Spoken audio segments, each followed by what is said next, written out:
Kita masuk pembahasan selanjutnya, yaitu bolehkah memanfaatkan barang gadai.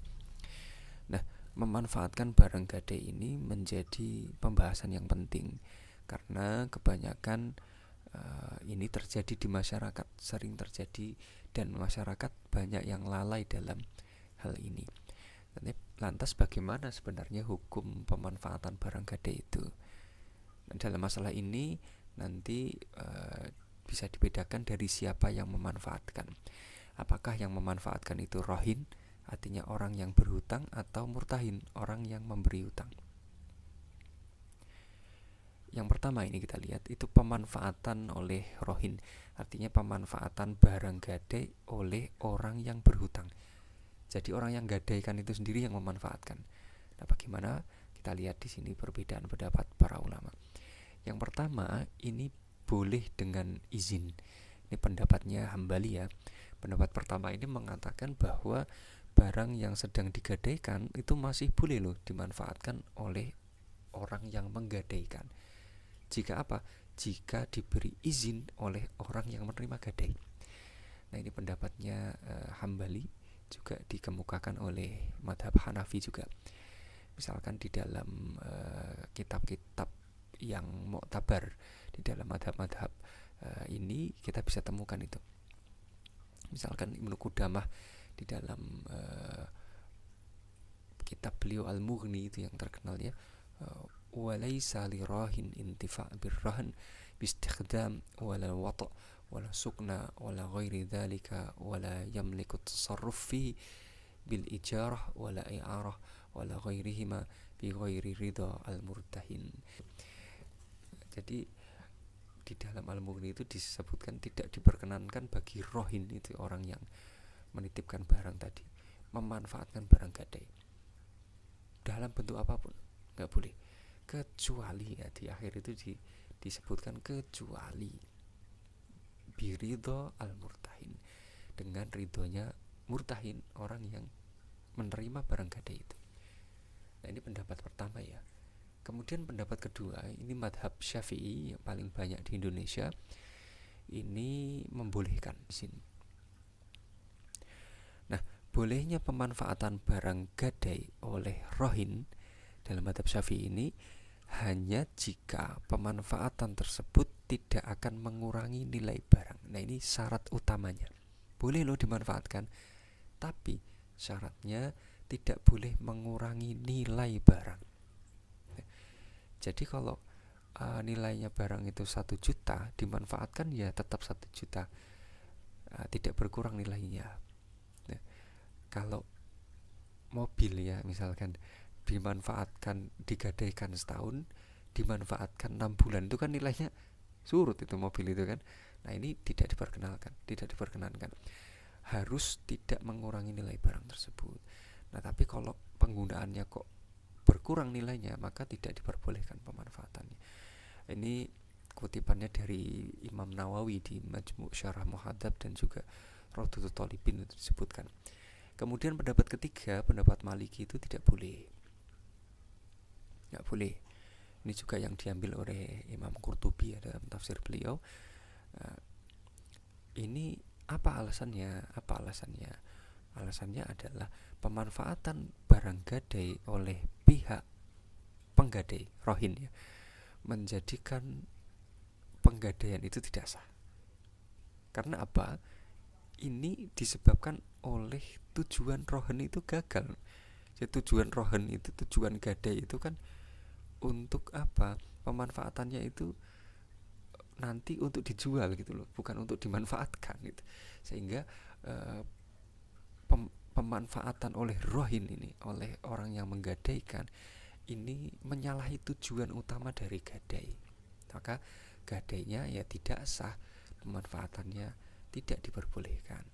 Ini pendapatnya Malikiyah ya. Jadi ada 4 madhab terkait dengan pemanfaatan barang gadai oleh rohin, atau orang yang menggadaikan barang. Baik, kemudian kita lihat pemanfaatan oleh murtahin. Nah, pembahasan kedua ini kita akan ketemu dengan hukum pemanfaatan barang gadai oleh murtahin, artinya orang yang menerima gadai itu. Misalkan gini, kasus ya, Ini di dalam masyarakat ada orang namanya A, minjem duit sama B. Kemudian A itu nggadaikan sawahnya kepada B, sehingga sawah itu menjadi jaminan atas hutangnya. Nah, apakah selama A belum melunasi hutangnya kepada B, bolehkah B memanfaatkan sawah tersebut? Ataukah pemanfaatan sawah oleh B merupakan sebuah manfaat yang masuknya ke riba? Tuh. Kan kita ngutangi orang tuh. Kalau ngutang kok tambah hutangnya, berarti kan riba. Nah, itu boleh nggak tuh memanfaatkan barang gadai itu oleh murtahin, ya, oleh orang yang menerima gadai? Ada 3 pendapat. Pertama, pendapatnya madhab Hanafi, ini diperbolehkan. Nah, boleh lo memanfaatkan jika diizinkan dan tidak disyaratkan di awal. Nah, itu jika diizinkan. Ini pendapatnya Hanafi. Kemudian yang kedua, ini pendapatnya Maliki dan Syafi'i. Tidak diperbolehkan untuk memanfaatkan. Itu mayoritas ulama, ya Maliki dan Syafi'i, tidak diperbolehkan. Itu dikutip dari beberapa kitab mu'tabar di dalam madhab Syafi'i, ya. Contohnya misalkan Raudhatul Thalibin tadi, kitabnya Imam Nawawi, disebutkan pendapat yang masyhur juga, wa fil qardi salafun jarran naf'an wa huwa la yajuzu fayumna'u syartuha wa tatawu biha fil qardi. Nah, jadi qard itu tidak boleh mendatangkan manfaat. Jadi kaidah salaf hutang itu loh, itu utang itu nggak boleh jadi manfaat. Kalau utang kemudian kok lebih, jadinya kan riba. Ini pendapatnya Maliki. Dan juga pendapatnya Syafi'i hampir-hampir sama, itu sama. Pendapat yang ketiga adalah pendapat madhab Hambali. Nah, ini agak rinci karena ada 2 kriteria. Boleh manfaatkan jika, tidak boleh jika. Nah, boleh dimanfaatkan jika barang itu butuh perawatan, tapi tidak boleh dimanfaatkan jika barang itu tidak butuh perawatan. Kayak benda-benda tertentu yang tidak butuh dirawat, tidak berkurang nilainya dengan ketiadaan perawatan itu, maka tidak boleh mengambil manfaat di situ. Tetapi kalau benda itu butuh perawatan, maka dia boleh mengambil lebihan dari benda itu untuk kemudian kelebihannya itu digunakan untuk merawat benda tersebut. Nah, kesimpulannya teman-teman sekalian, setelah melihat penjelasan ulama di atas, ya, ada banyak sekali pendapatnya, bisa kita simpulkan bahwasanya barang gadai itu status kepemilikannya tetap menjadi milik rohin, orang yang gadaikan, tidak berubah otomatis menjadi milik murtahin. Maka dari itu biaya perawatan masih menjadi kewajiban siapa? Rohin. Sedangkan murtahin hanya memiliki hak penahanan barang, sehingga jaminan atas utang itu ada, dia pegang itu loh, jaga-jaga kalau misalkan hutangnya nanti bermasalah.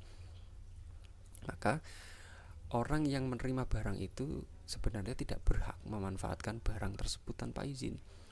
Tetapi jika dia diizinkan, apakah diperbolehkan? Tidak otomatis. Maliki, Syafi'i tetap tidak memperbolehkan walaupun diizinkan, dan tidak boleh memanfaatkan sedikit pun, karena kalau memanfaatkan walaupun diizinkan nanti masuknya riba. Riba itu kan juga perizinan antara kedua belah pihak. Nah, tapi beda dalam madhab Hambali. Jika barang gadai merupakan barang yang tidak membutuhkan perawatan, maka tidak boleh mengambil manfaat. Tapi kalau dia butuh perawatan, maka boleh memanfaatkan sekedar pengganti biaya perawatan. Beda lagi madhab Hanafi yang tadi kita lihat. Dalam madhab ini berpendapat bahwa boleh jika diizinkan. Ada perkataan lain dari madhab Hanafi yang mengatakan tidak boleh jika tidak diizinkan. Jadi ada beberapa opsi di sini. Maka garis bawahnya, masalah rohan ini, hati-hati ya, masalah gadai ini adalah masalah yang rawan terjadi riba, yaitu jika murtahin, orang yang menerima barang itu, memanfaatkan barang gadai. Ini berpotensi sekali berubah menjadi riba kalau tidak teliti dan jeli betul, karena hal itu sama dengan mengambil manfaat yang timbul dari utang piutang. Wallahu muwaffiq ila aqwamit thoriq. Assalamualaikum warahmatullahi wabarakatuh.